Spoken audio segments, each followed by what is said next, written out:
đi thật xa nơi này,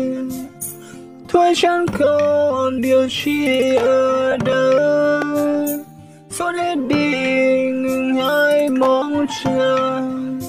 giờ chỉ còn lại những điều ấy, những nỗi đau, những vết thương lòng mà anh hờn sâu, những nghĩ suy vẹn về những điều ấy.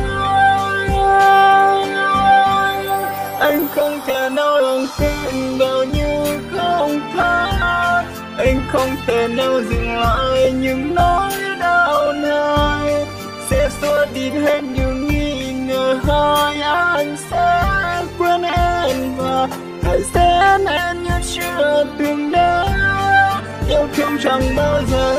hạnh phúc khi em nên anh chỉ là một người để chút muộn phiền, nhưng anh sẽ không ngại chỉ vì anh yêu em mà sẽ ra đi để em bình yên.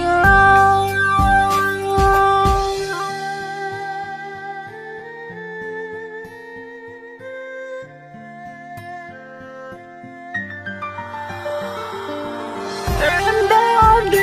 xa, chỉ còn mình anh nơi đây, một mình anh trốn lại những nỗi đau, những vết thương lòng mà anh không sao, những nghĩ suy vẹn về những điều ấy. Anh không thể nào lòng tin vào như không tha, anh không thể nào dừng lại những nỗi đau này, sẽ xóa đi hết ngừng nghi ngờ hai anh sẽ quên em và hãy xem em như chưa từng đến.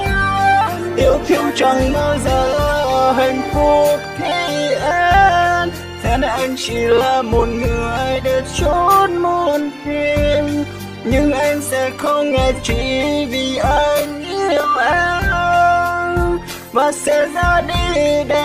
em bình yên.